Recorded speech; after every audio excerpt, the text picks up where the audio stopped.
ओम शांति। 24 जून 2026 प्रातः मुरली। ओम शांति। मातेश्वरी जी मधुबन। सुनते हैं आज मातेश्वरी जी के अनमोल मधुर महावाक्य। इस कर्म क्षेत्र पर कर्म अनादि चीज है। तुम्हें कर्म छोड़ना नहीं है, लेकिन कर्म योगी बनना है।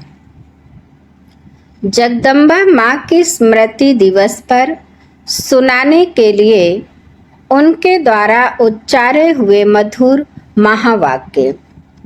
यह सृष्टि कर्म का खेत है, जहाँ हर एक मनुष्य आत्मा अपना अपना पार्ट प्ले कर रही है। इसमें परमात्मा का भी पार्ट है, लेकिन वह आत्माओं के सदृश जन्म मरण में नहीं आते हैं। आत्माओं के सदृश उनके कर्म का खाता उल्टा नहीं बनता है। वह कहते हैं, मैं तो सिर्फ तुम आत्माओं को लिबरेट करने आता हूँ, इसीलिए मुझे लिबरेटर, बंधन से छुड़ाने वाला, गति सद्गति दाता कहते हैं। आत्मा पर माया का जो बंधन चढ़ा है, उसे उतार कर प्योर बनाते हैं और कहते हैं कि मेरा काम है आत्माओं को सर्व बंधनों से छुड़ा करके वापस ले जाना। तो सृष्टि के जो अनादि नियम और कायदे हैं, उन्हें भी समझना है। फिर इस मनुष्य सृष्टि की वृद्धि किस तरह से होती है। फिर वह टाइम भी आता है जब यह कम होती है। ऐसे नहीं कि बढ़ती है तो बढ़ती ही जाती है, नहीं, कम भी होती है। तो सृष्टि में हर चीज का नियम है। अपने शरीर का भी नियम है। पहले बाल, फिर किशोर, फिर युवा, फिर वृद्ध। तो वृद्ध भी जल्दी नहीं, वृद्ध होते होते जर्जरी भूत हो जाते हैं। तो हर बात का बढ़ना और उसका अंत होना, यह भी नियम है। इसी तरह से सृष्टि के जनरेशंस का भी नियम है। एक जीवन के भी स्टेजेस है, तो फिर जन्मों के भी स्टेजेस है। फिर जनरेशंस भी जो चली, उसके भी स्टेजेस है। इसी तरह सभी धर्मों के भी स्टेजेस है। पहला जो धर्म है, वह सबसे ताकत वाला है। पीछे आहिस्ते आहिस्ते जो आते हैं, उनकी ताकत कम होती जाती है। तो धर्मों का बंटना, धर्मों का चलना, हर एक बात नियमों से चलती है। इन सब बातों को भी समझना है। इसी हिसाब से बाप भी कहते हैं, मेरा भी इसमें पार्ट है।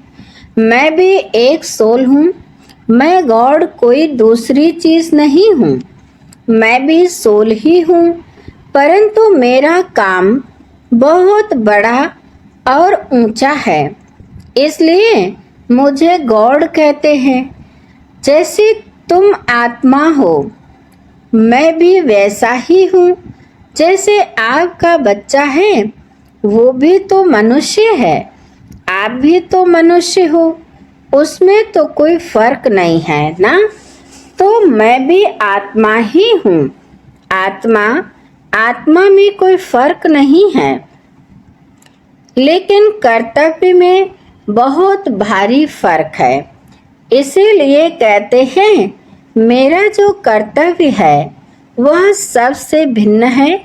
मैं कोई हद के एक धर्म का स्थापक नहीं हूँ। मैं तो दुनिया का क्रिएटर हूँ। वो हो गए धर्म के क्रिएटर। जैसे वो आत्माएं अपना काम अपने समय पर करती हैं, वैसे मैं भी अपने समय पर आता हूँ मेरा कर्तव्य विशाल है, मेरा कर्तव्य महान है और सबसे निराला है। इसलिए कहते हैं तेरे काम निराले। उनको सर्वशक्तिवान भी कहते हैं। सबसे शक्तिशाली काम है आत्माओं को माया के बंधनों से छुड़ाना और नई दुनिया का सैपलिंग लगाना। इसलिए उनको अंग्रेजी में कहते हैं हेवनली गॉड फादर। जैसे क्राइस्ट को कहेंगे क्रिश्चियनिटी का फादर, उनको हेवनली गॉड फादर नहीं कहेंगे। हेवन का स्थापक परमात्मा है तो हेवन वर्ल्ड हो गई ना। हेवन कोई एक धर्म नहीं है तो वह वर्ल्ड का स्थापक हो गया और उस वर्ल्ड में एक धर्म एक राज्य होगा, तब तो आदि सब चेंज हो जाएंगे। इसलिए उनको कहते हैं हेवनली गॉड फादर। दूसरा गॉड इज ट्रुथ कहते हैं। तो ट्रुथ क्या चीज है, किसमें ट्रुथ, यह भी समझने की बात है। कई समझते हैं कि जो सच बोलता है वही गॉड है। गॉड कोई और चीज नहीं है, बस सच बोलना चाहिए, परंतु नहीं। गॉड इज ट्रुथ का मतलब ही है कि गॉड ने ही आकर के सभी बातों की सच्चाई बताई है। गॉड इज ट्रुथ माना गॉड ही ट्रुथ बतलाता है, उसमें ही सच्चाई है। तब तो उनको नॉलेजफुल कहते हैं। Ocean of knowledge, ocean of bliss. God knows, ईश्वर जानता है तो जरूर विशेष कुछ जानने की बात है ना। तो वह कौन सी जानकारी है, यह नहीं कि इसने चोरी की। गॉड नोज, भले वह जानता सब कुछ है, परंतु उसकी महिमा जो है ना वह इसी पर है कि हमारी दुनिया जो नीचे गिरी है वह ऊंची कैसे चढ़े। इस चक्र की बातों को वह जानता है। इसलिए कहते हैं गॉड नोज। तो परमात्मा की महिमा उस तरीके से आती है जो मनुष्य से भिन्न है, क्योंकि उनका जानना सबसे भिन्न है। मनुष्य का जानना हद है। कहते भी हैं मनुष्य अल्पज्ञ है और परमात्मा के लिए कहते हैं वह सर्वज्ञ है, जिसको अंग्रेजी में नॉलेजफुल कहते हैं, यानी सर्व का ज्ञाता अथवा जानने वाला है। तो जो सर्वज्ञ है वही ट्रुथ को जान सकता है। यथार्थ बातों की नॉलेज जिसके पास होगी जरूर वह सबको देगा ना। अगर खुद जाने दूसरों को ना दे तो उससे हमें क्या फायदा। जानने दो, परंतु नहीं उसके जानकारी से हमें कोई फायदा मिला है तब तो हम उसकी क्वालिफिकेशंस गाते हैं, उसके पीछे पड़ते हैं। कभी कुछ भी होता है तो कहते हैं हे भगवान अब तो यह कर, खैर कर, रहम कर, मेरा दुख दूर कर। तो हम उससे मांगते हैं ना, उससे कुछ संबंध है ना, इसलिए उस तरीके से याद करते हैं जैसे उसने हमारे पर कोई एहसान किया है। अगर कभी किया ही नहीं होता तो हम क्यों उसके लिए माथा कुटी करते। जब कोई मुसीबत के समय मदद करता है तो दिल में आता है कि इसने बड़ी मुसीबत के समय मुझे हेल्प की थी, समय पर मेरी रक्षा की थी, तो उसके प्रति दिल में प्रेम रहता है। तो परमात्मा के प्रति भी ऐसा ही प्रेम आता है कि उसने हमारी समय पर मदद की है। परंतु ऐसे नहीं कि कभी कोई मनुष्य का अच्छा हो गया तो कहें यह भगवान ने किया। बस भगवान ऐसा ही करता है, लेकिन उसका बड़ा काम है, वर्ल्ड का काम है, दुनिया के संबंध की बात है। बाकी ऐसे नहीं कि किसी को थोड़ा पैसा मिल गया, यह भगवान ने किया। यह तो हम भी अच्छे कर्म करते हैं तो उस कर्म का फल मिलता है। अच्छे बुरे कर्मों का हिसाब चलता है, उसका भी हम पाते रहते हैं।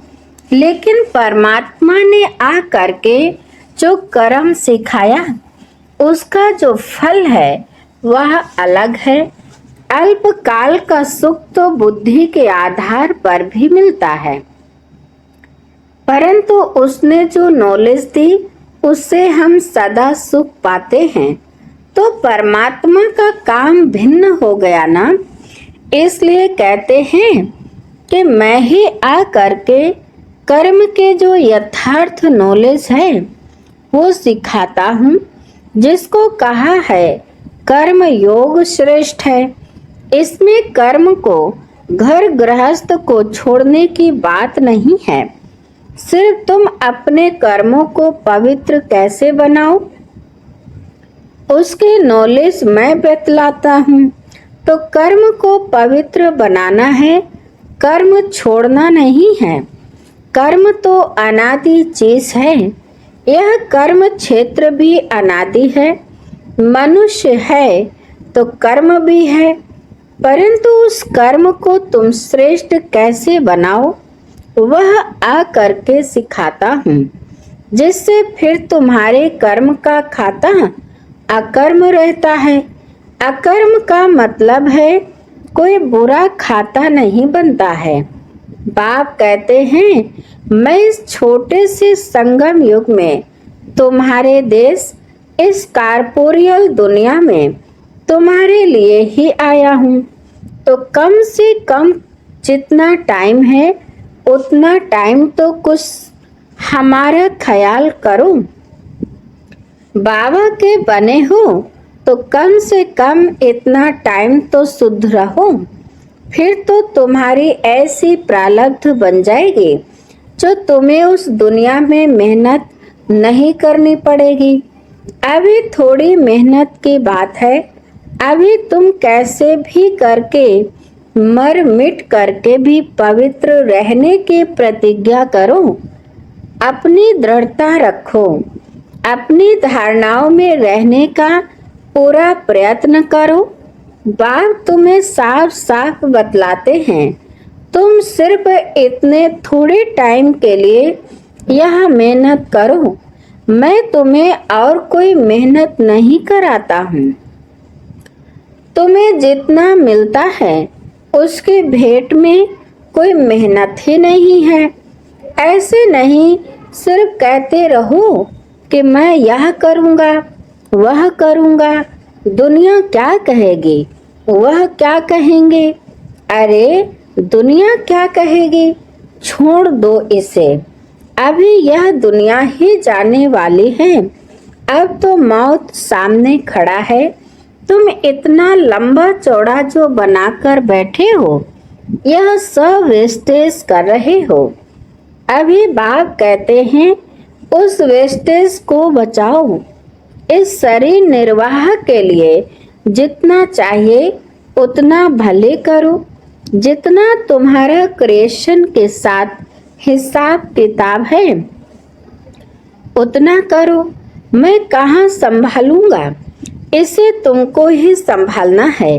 जो जरूरी है वह तो तुमको फ्री करता हूँ, लेकिन अभी यह जो एक्स्ट्रा रच रहे हो उसके लिए मना करता हूँ, क्योंकि अभी वह तो गिरना ही है।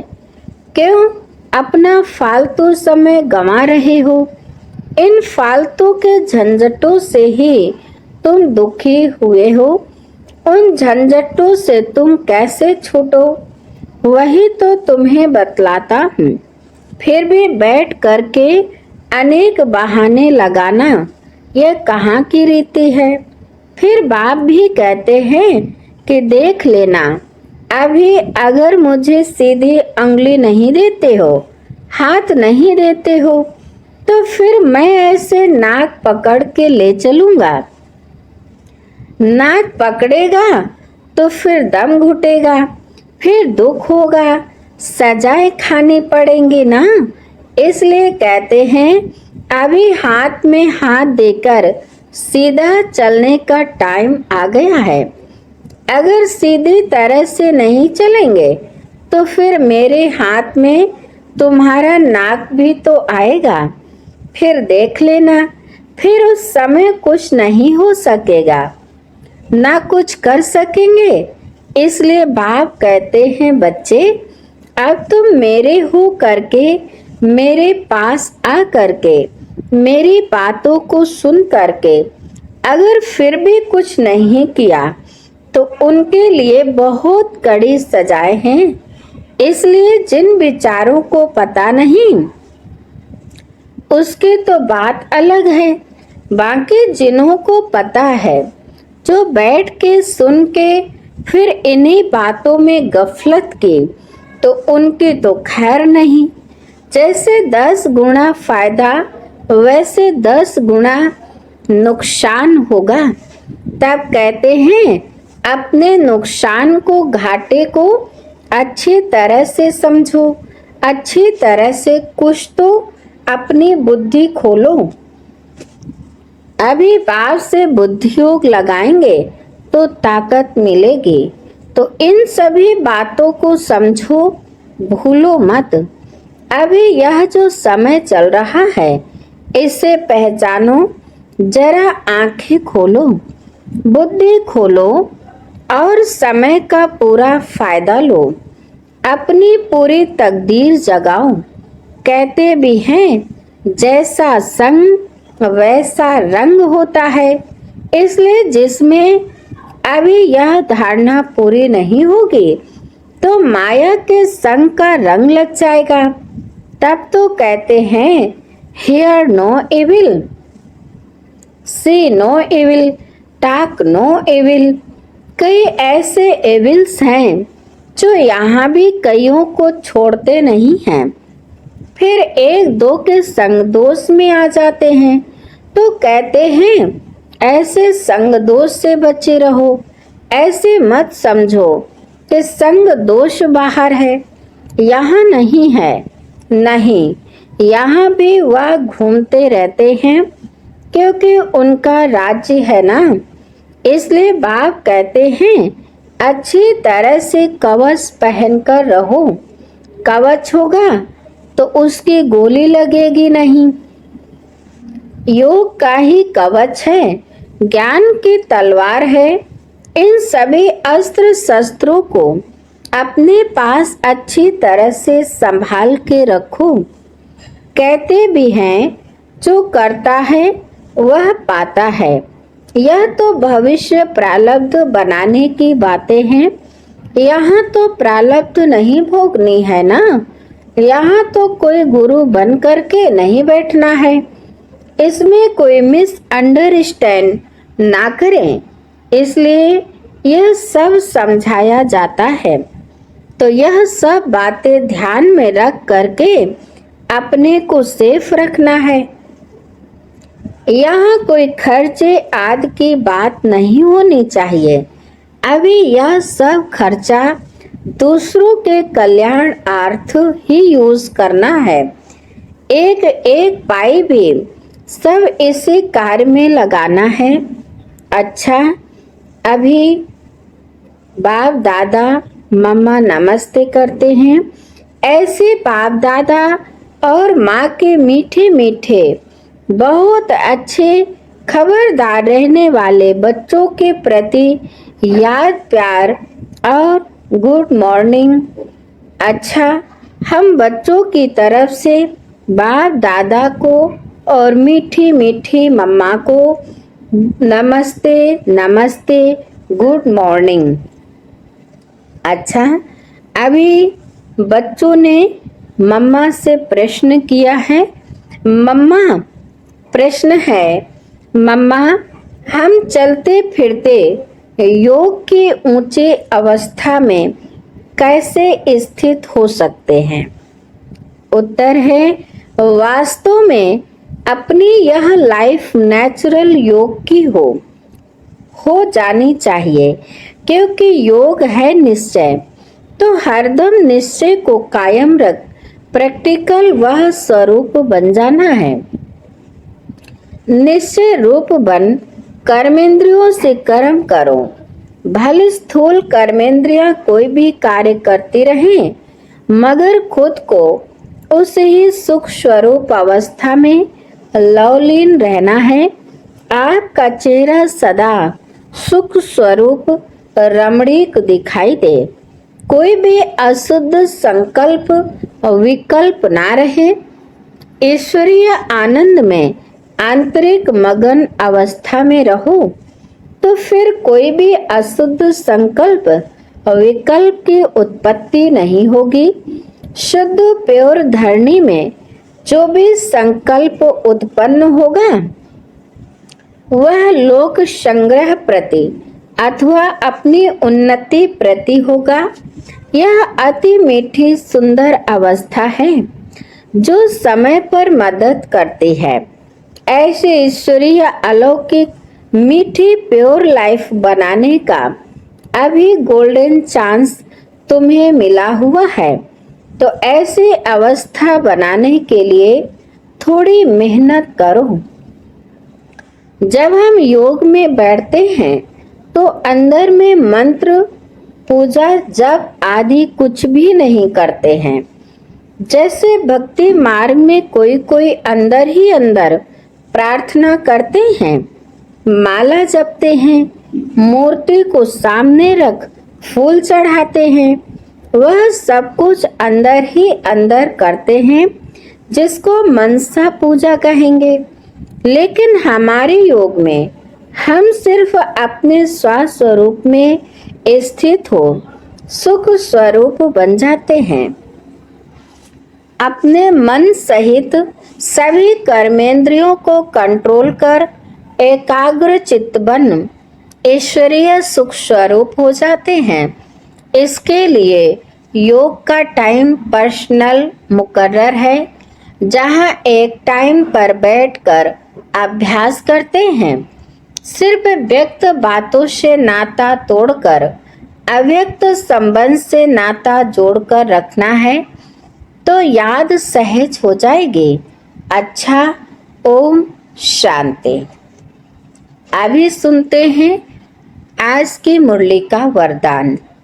वरदान है, बाप दादा के साथ द्वारा माया को दूर से ही मूर्छित करने वाले माया जीत जगत जीत भव। विस्तार है, जैसे बाप के स्नेही बने हो ऐसे बाप को साथी बनाओ, तो माया दूर से ही मूर्छित हो जाएगी। शुरू का जो वायदा है, तुम्ही से खाऊं, तुम्ही से बैठूं, तुम्ही से रूह को रिझाऊं, इसी वायदे प्रमाण सारी दिनचर्या में हर कार्य बाप के साथ करो, तो माया डिस्टर्ब कर नहीं सकते, उसका डिस्ट्रैक्शन हो जाएगा। तो साथी को सदा साथ रखो। साथ की शक्ति से वह मिलन में मगन रहने से माया जीत जगत जीत बन जाएंगे। स्लोगन है, अपनी ऊंची वृत्ति से प्रवृत्ति के परिस्थितियों को चेंज करो। फिर से सुनेंगे, अपनी ऊंची वृत्ति से प्रवृत्ति की परिस्थितियों को चेंज करो। अच्छा, आज के मुरली के अव्यक्त इशारे हैं, सुनते हैं। सदा हर्षित रहने के लिए अपनी नेचर को सरल बनाओ, सहनशील बनो। अव्यक्त स्थिति रूपी दर्पण को साफ और स्पष्ट करने के लिए सरलता, श्रेष्ठता और सहनशीलता, इन 3 बातों पर ध्यान दो।